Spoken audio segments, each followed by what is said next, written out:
మంచి వర్షాలు రావాలి, మన ఇందిరమ్మ రాజ్యంలో రైతులకు మంచి మేలు జరగాలి అనేటువంటి విషయాన్ని కూడా మనం దేవుడిని ప్రార్థించాలని తెలియజేస్తా ఉన్నాను.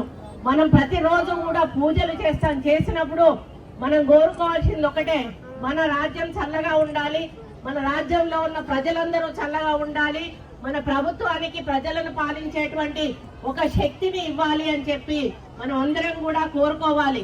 మరి దేవుడు అనేవాడు మనల్ని దీవిస్తేనే, దేవుడు ఆజ్ఞ లేని చీమైనా కుట్టదు అంటారు.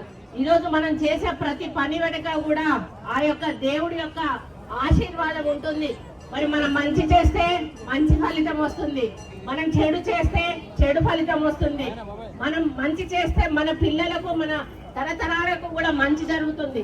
అదే మనం చెడు చేస్తే మన తరతరాలకు కూడా మనం చేసిన పాపం తగులుతుంది. ఆ విధంగా జరగకుండా ఉండాలి అంటే మరి ఇప్పుడున్న తల్లిదండ్రులు మరి మీరు మంచి ఆలోచనతోటి పిల్లల్ని పెంచండి. పిల్లలు కూడా తల్లిదండ్రుల మీద, పెద్దల మీద గౌరవంతో మంచి చదువులు చదివి మరి భవిష్యత్తులో మంచి పౌరులుగా ఈ యొక్క దేశానికి అందించబడాలని నేను కోరుకుంటా ఉన్నాను. ఎందుకంటే మరి మీరందరూ కూడా గతంలో మేము చదివినప్పుడు ఈ ఫోన్లు గీళ్ళు ఏమి లేకుండే కాబట్టి మాకు చదువు ఒకటే ధ్యాస ఉండేది. కానీ ఇప్పుడున్న పిల్లల్లో మనం చూస్తా ఉన్నాం, సెల్ ఫోన్ల ద్వారా ఎంతమంది ఎన్ని విధాలుగా ఇబ్బందులు పడతా ఉన్నారో రోజు టీవీ ఛానళ్లలో చూస్తా ఉన్నాం.